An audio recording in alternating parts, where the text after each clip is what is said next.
Hi, and welcome to Aging in Place for every stage in life. What if you could visit or have a home that would accommodate anyone at any age, any physical ability, at any time? How cool would that be? That's what we're doing here at Aging in Place. Why me? Because I'm a doctor of psychology and I specialize in physical spaces and health and wellness. Also, I love designing with intent at any age. Why now? Because we, the baby boomers, want to age in place gracefully, and we want our families around us as much as we can. And why you, the audience? Because we want you to experience what it's like to have a home that's safe, aesthetically pleasing, and that you can live in at any age, with any ability, at any time. I'd like to introduce you now to Aging in Place podcast for every stage in life.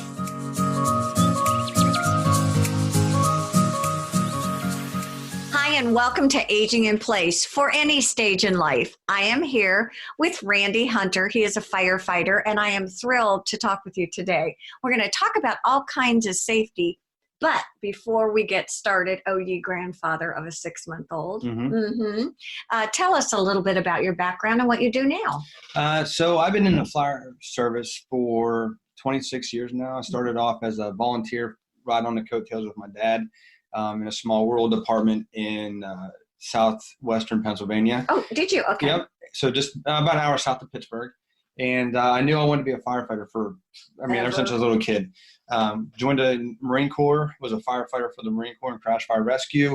I did that for a short period of time. Got out. I was fortunate enough to get hired in Morgantown, West Virginia, where I spent 10 years as a firefighter there, which is pretty close to where I grew up. So it was nice working. I just got tired of the winters. Tired, you know what I mean? So I came down here on vacation one year. And here is Hilton Head, South Carolina. I'm sorry, yes, and here at Hilton Head. And loved being down here. I applied for a job with the Bluffton Township Fire District July 31st of 2008, and I was hired August 7th of 2008 and moved August 9th. Well, tell me what your role is down here now. So I was in the train division for the last 11 years. I've been recently reassigned to community risk reduction. What does that mean, community risk reduction? Well, I mean, it is just what it says. We're here reducing the risk in the community, but many years ago, or actually up until just recently, it's always been known as fire prevention.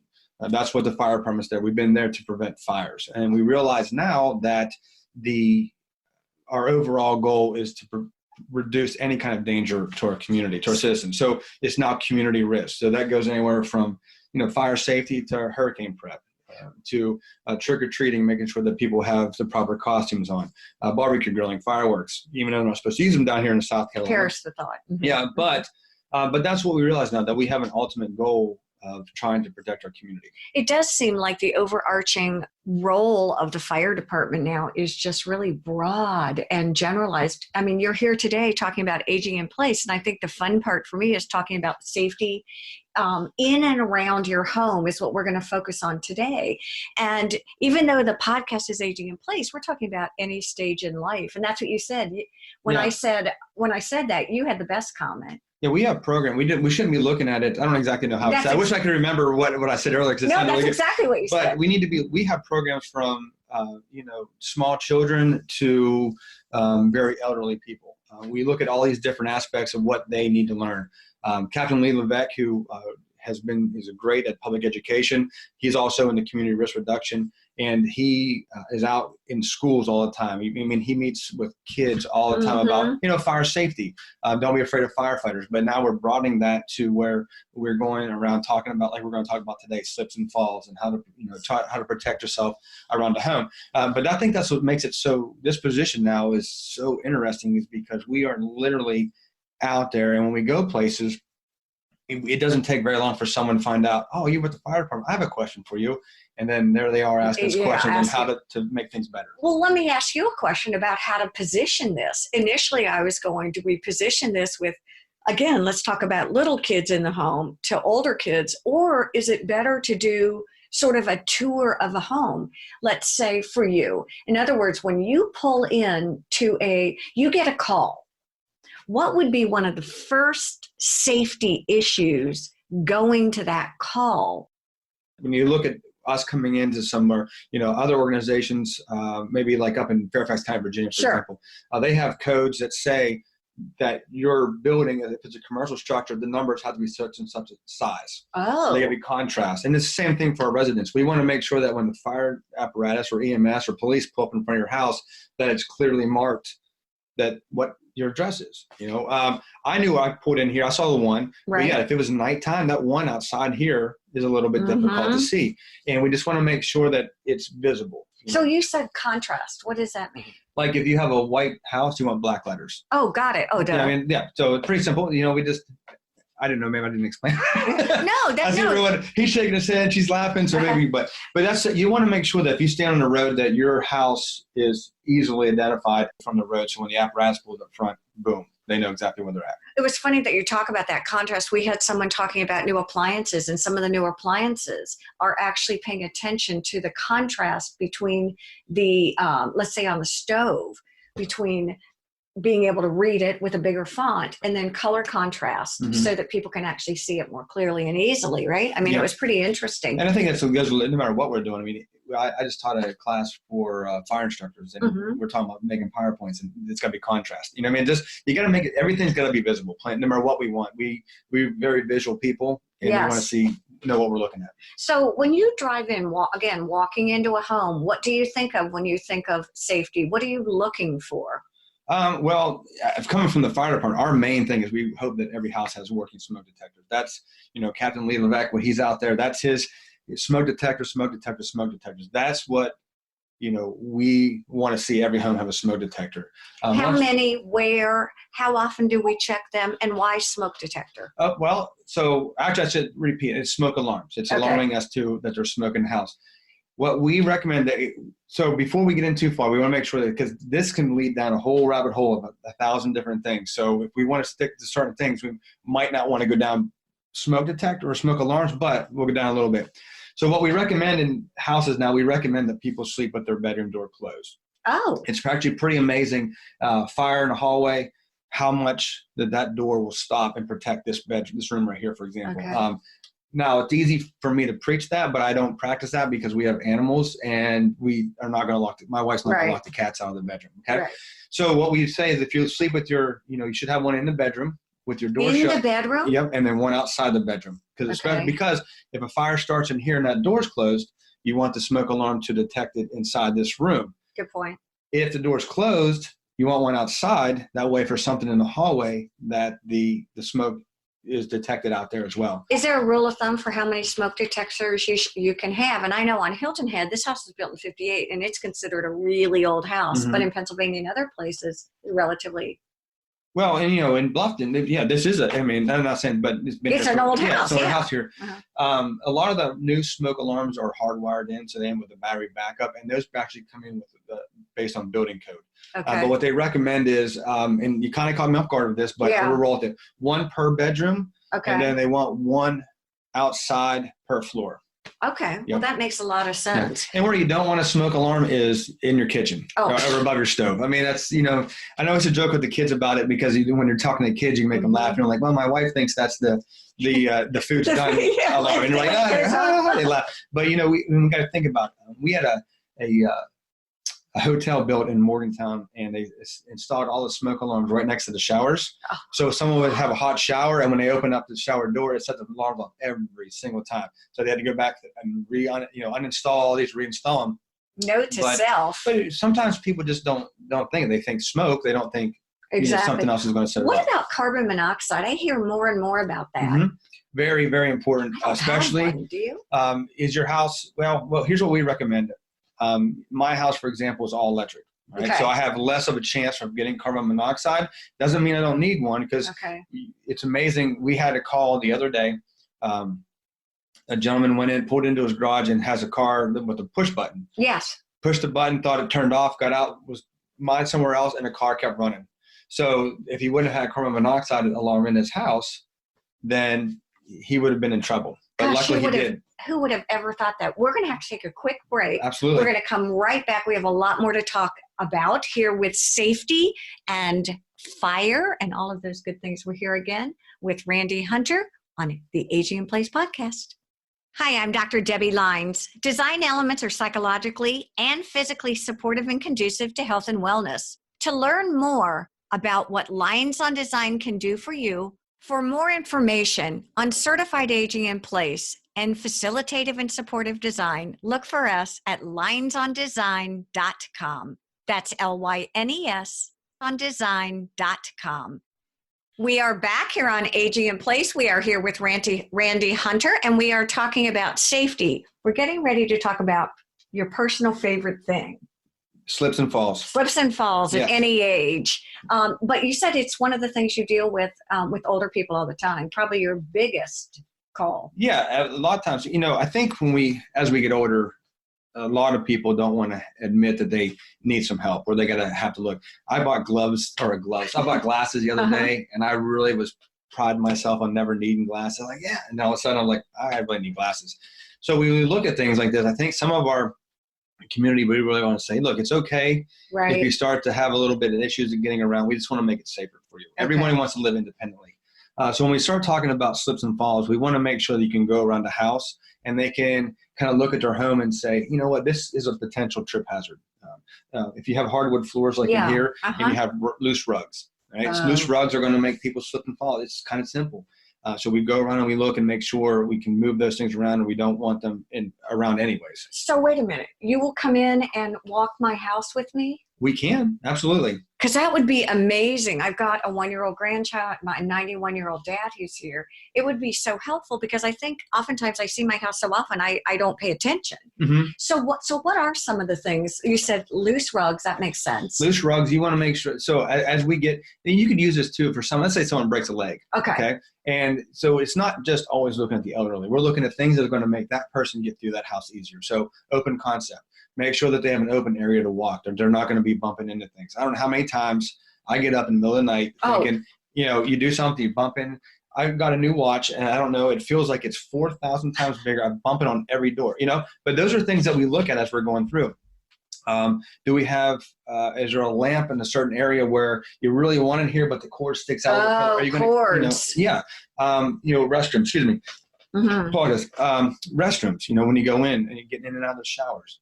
Slips and falls. We should have rubber, some grippy things on the bottom of the shower or the tub, handrails.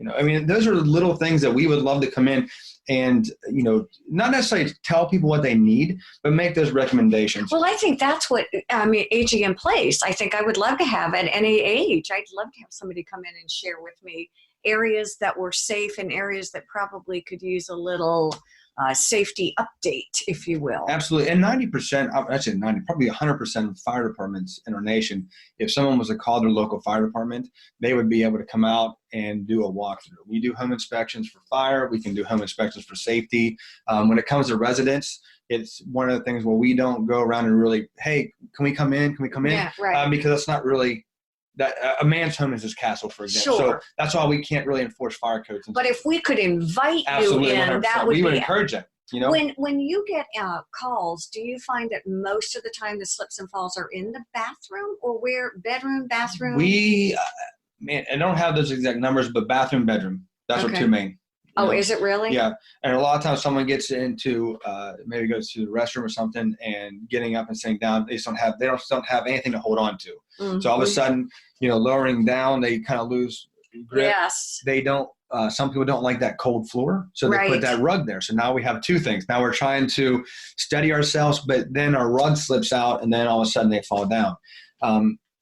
Talking about that, again, not trying to get too far off track here and stay and eventually hit a certain point. I don't know. It's kind of fun getting off track. It's really interesting. But we got to make sure when someone slips and falls, we need to make sure that we're checking on our neighbors, okay? Making sure that we know our neighbors and make sure you have somewhere to call. If someone falls down, let's say I fall down on the floor and just can't get up, it actually, after so long, it actually becomes pretty dangerous for them. Does it? Okay. Yeah, because the way they lay there, depending on it can be a very serious health risk. So what we recommend is obviously having some way maybe to communicate or just know your neighbors and say, hey, I haven't seen Mr. or Mrs. Smith in a while. My wife and I did it the other day. We are a neighbor of ours who we see on the front porch day in and day out, had a little sticky note on his door from a package delivery. Right. And my wife came by and she's like, man, I don't know if so-and-so's home. I mean, that package slips been there. The next day it was still there. So we called one of his good friends and said, hey, do you know where, so-and-so is? And they're like, oh yeah, he's been in Vegas for a month. We're like, whoo. But we pay attention to our neighbors and what they're going to do. Not because we're nosy, we're friendly, maybe a little nosy too, but but you want to know. But if you haven't seen someone, stop in and just check in on them. Everybody wants to see that. And it's good being a neighbor too. Do you teach people how to get up if they fall? Do you talk to people about it? Like you come in and someone's slipped or fallen on the floor and you're like, because I know, because my dad lives with me at 91, that's, that a 6 foot tall gentleman that weighs 195 pounds who falls is dead weight. Oh, and it is very tough for me to go out. But that's why when we go, we send the whole engine company. Okay. Because we're going to have 3 guys and girls to help pick somebody up. Now, the other reason, too, is if someone falls down, we're going to go and make sure that they're just not needing back in a chair. Does that make sense? So we're going to make sure they're not hurt. We're going to kind of, hey, and as our firefighters are in there, they are looking for those type of things. Hey, Mr. Smith, we noticed you fell on this rug again today. Maybe we could just go ahead and take this rug up for you, or, along those lines. But our firefighters are trained to always be vigilant of being able to help. In other words, not just looking at what's presenting, but sort of the periphery, what's going on. Do you find that you enjoy the education and prevention piece of all this? In other words, going in, if you could have seen that rug and had been invited in to kind of take a walk through. Oh, I love doing the critical or community risk reduction. As a young firefighter, I wanted to go fight fires and do all that exciting stuff, which I still do. I still love doing that stuff. I don't do it anymore. I'm off the trucks now, but I absolutely 100% love coming and doing stuff like this, being able to educate our community.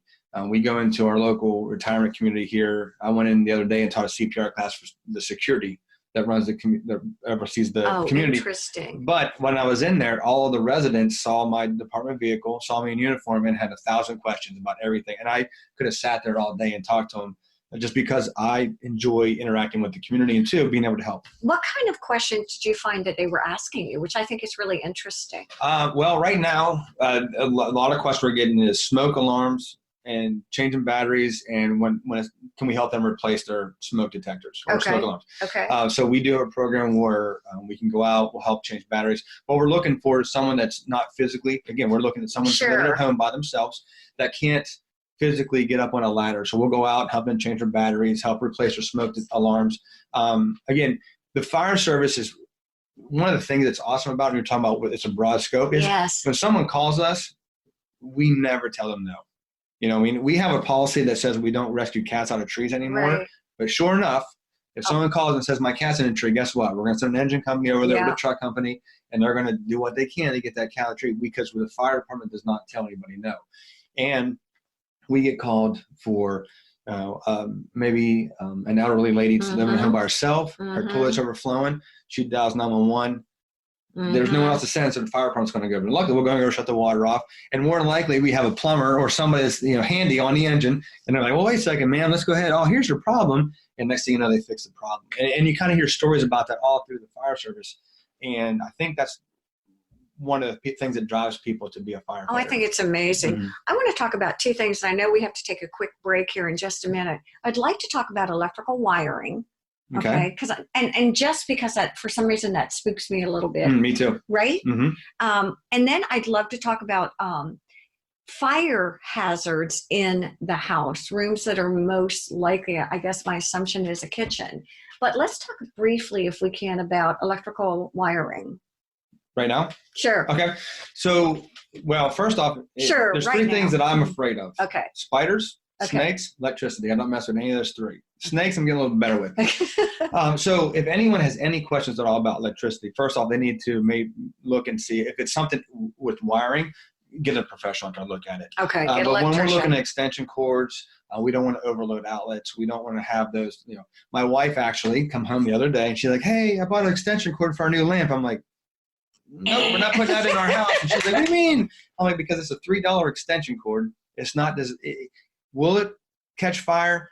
You never know, but you don't want to take a chance. You want to get something that's actually, you want to get an outlet, plug directly into the outlet. Those extension cords get really hot, especially if they're kinked. But I thought that was the point of having the extension cord was to not do that. Well, they have some that are rated better than others, and you're going to have to look, and they have a UL slip on and everything. But those are things. Ideally, you want to use a surge protector, and they make them at all lengths now. That way, if something happens in that cord or is short, it's going to cut the power and not continue to do it. That's one of the main things that we want to look at. We're going to take a quick break. We're going to come back, and we're still going to talk about electricity because you're afraid of it, and we can't talk about spiders or snakes, so we'll go back to that. Stay with us. We'll be right back. For more podcast episodes, links, information, and media inquiries, please visit our website at aginginplacepodcast.com as we transition through life with the comfort and ease you deserve. Discover how you can create a home that will adapt to you as you journey through life and the changes it will bring. Please follow us on Facebook, Twitter, and Instagram as our host, Debi Lynes, and her expert guests discuss relevant topics to creating a home for all decades in life. Don't miss our weekly episodes of Aging in Place podcast for every stage in life. We are back here on Aging in Place. We're talking to Randy Hunter. We're talking about electricity in your home. And I would think around the holidays and probably 4th of July are pretty sketchy and dangerous when it comes to house fires and electricity. Well, especially Christmas. We have all the, what's Clark Griswold say, he's an expert in exterior illumination or however it was. But you look at this stuff and people do. They're going to run a lot of extension cords during the holidays. And we're just going to have to make sure that the main thing with running cords is get a cord that's actually rated for what you're looking for to do. I just purchased myself a surge protector that's extra long. For that reason, because our surge protectors are normally that long, they don't reach where I need to. So I bought a longer one so that if something does happen, it actually has a switch, it'll self. Turn off. It'll flip off. Yeah. So if I get a surge protector, I can put my $3 extension cord in it, and then. No. I mean, the idea would be, in theory, it should protect it so that $3 extension cord shorts out. The surge protector should stop that. But the idea would be that my surge protector, I bought a 6-foot one that kind of extends backwards, no one can see it, and we can plug our lamps into it. What's so funny, when we do the podcast at the end, we do takeaways, and the takeaway from this is already do not buy a $3. I mean, I didn't know that. I thought. And a lot of people don't. And I'm not going to. Don't get me wrong. If you look at my garage, there's probably a $3 extension cord hanging up there. We try and do the best we can as firefighters to really represent and practice what we preach. Sure. But every once in a while you get somewhere where you just really want that lamp to turn on. Exactly. And all of a sudden, but the idea is that we want to try to avoid stuff like that. What is the biggest cause of fires in homes in general? Between cooking and heating, that's the two biggest fires, causes of fires right there. Now, actually in the low country here, we have a lot of lightning strikes. So that's something we really can't prevent. But in the summertime, we run a ton of lightning strikes. It's just because of the pines and all that stuff here. But a lot of our nationwide heating and cooking fires seem to be the main cause of home fires. What about dryers? Well, dryers, the main thing that causes fires in dryers is going to be the vents being cleaned out. Making sure vents being cleaned out? Yeah, where the lint traps are and everything like that. Oh, yeah. You ever clean those? Well, no, I'm asking. We're on your podcast. we're gonna turn the tides now. Yeah. But yeah, so that heats up in there, and then when that air can't flow, as it restricts it, then it can't do what it needs. It doesn't operate properly, and it catches fire. So when you look at your overall home, and like I said, we could talk for 4 months on safety. But when you're looking at it, you want to follow the manufacturer's instructions. You want to stay vigilant on keeping things maintained, cleaned, watching for slips and falls. So there's a ton of stuff that can be done. I'll tell you what scares me the most for myself is, you're going to flip it, is I have a tendency of popping popcorn or doing something and getting distracted. And I've burned pots on the stove, which is really embarrassing because you don't think that's a big deal. So things happen like that. We were cooking one time, and a lot of people have done that. You get sidetracked.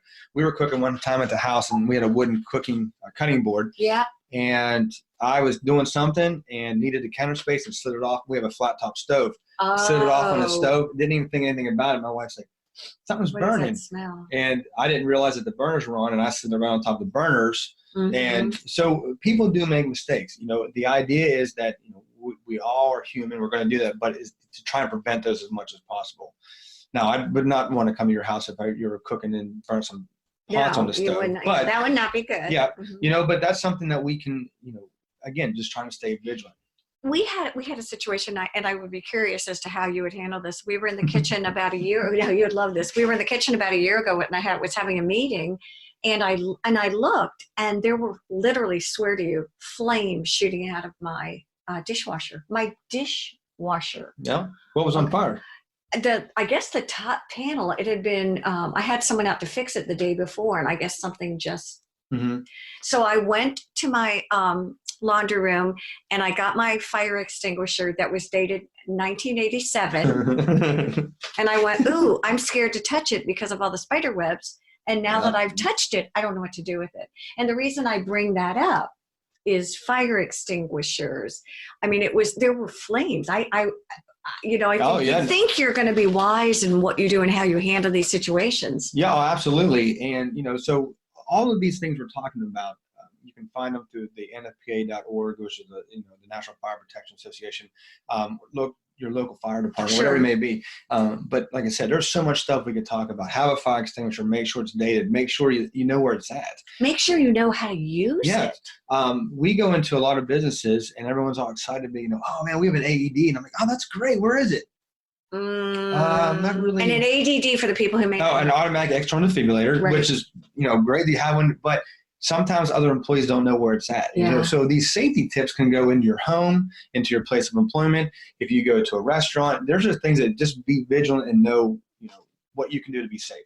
And again, fire extinguishers, I think, are intuitive to you. You don't even think about them, but I think to many of us, and it's funny because my kids have no idea. No, and I mean, they're adults. Mm-hmm. They're young adults, but I think that they've just always been used to growing up with them, but not really ever seen them in practice. Yeah, and that's the way the fire service is going out with the community risk reduction. Okay. A lot of our programs, 10 years ago, were strictly based at kids. Okay. Stop, drop, roll, don't play with fire. Right. Whatever it may be. Now we're realizing that we do have older kids, adolescents, young adults that don't know how to operate a fire extinguisher. So we try and encourage them to come out and learn CPR, first aid, just you name it. We try and educate people on it with just anything. It's amazing. So people can call no matter where you are in the U.S. Are standards or codes pretty much the same? In other words, are firefighters all trained in CPR? No. Well, yes. I don't want to know how to say it. It's a broad question. Yes, all firefighters are trained a certain level of medical. Some fire departments are just the very basic of first aid, what they call a emergency first responder. Okay. Then we have EMTs, EMT advanced, paramedics, and then we even have some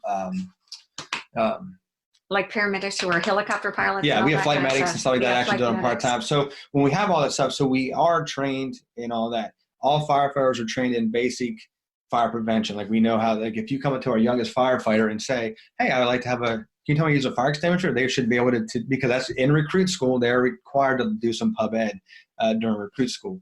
But yes, 90%. And if they don't know the answer to it, they know exactly where to go and help you find it. And we've only got a couple of minutes to go, but before we go, I think I'd be remiss in not asking, what is an emergency? When something happens, how do I know when to actually call 911? I think there's a big misconception. Well, my biggest thing is don't ever, if you have to question it, call 911. We would rather come to your house, come to your place of employment and be canceled en route or get there and like, oh, everything's okay, as opposed to being sitting in the station and like, if they had called us 10 minutes earlier. So don't ever, if you have to question whether or not it's an emergency, absolutely 100% call 911. It really is the way, whether it's physical, mm-hmm. fire.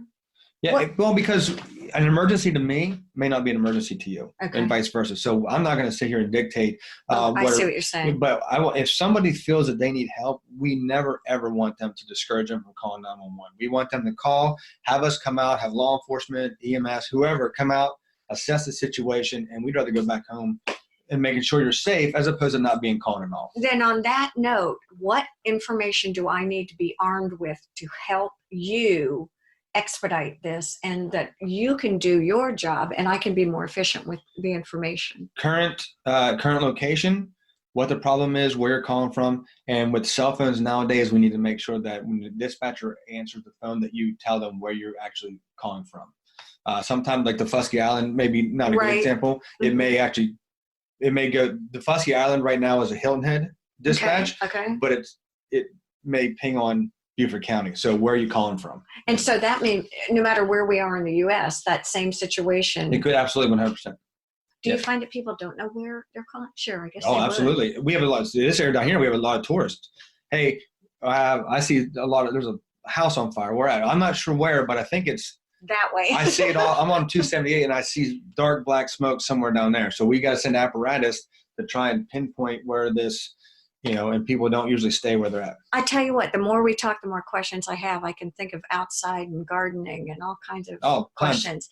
Will you come back and talk to us? Oh, absolutely. I love this. Please. Again, Randy, thank you so much. We want to thank all of you for joining us here on Aging in Place for any stage in life. I'd like to introduce you to a friend of mine, Tracy. Tracy is naturally curious and always creative. And when we were doing the Aging in Place podcast, she said, there are so many quick tips that I can think of offhand. My response, who knew? She's going to be with us every week, giving us a quick tip and a hint that is a practical application. Thanks, Debbie. Love thy neighbor. They come in handy one day.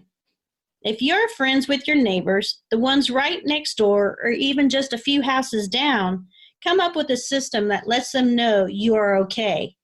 I used to watch over an elderly woman who lived alone, and I had her call me every morning at 8 a.m. And she let my phone ring twice. That way it doesn't disturb what I'm doing. And if she didn't call me by 8:15, I would call her to make sure she was okay. Also, she would turn on her porch light every night, so without disturbing her, I knew all was well when I did my drive-by. And her neighbors kept watchful eye for the light too, and they had my phone number just in case. So devise a plan, let your neighbors know that you're good at baking or shopping for cookies at least, for an exchange for a watchful eye.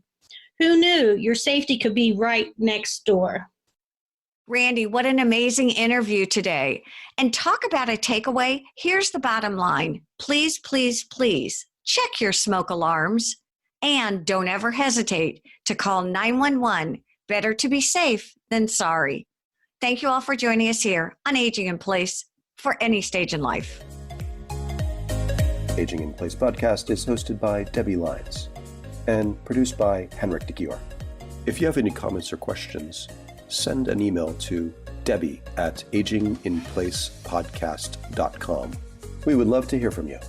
If you're interested in advertising or sponsoring this podcast, email us at pr@aginginplacepodcast.com.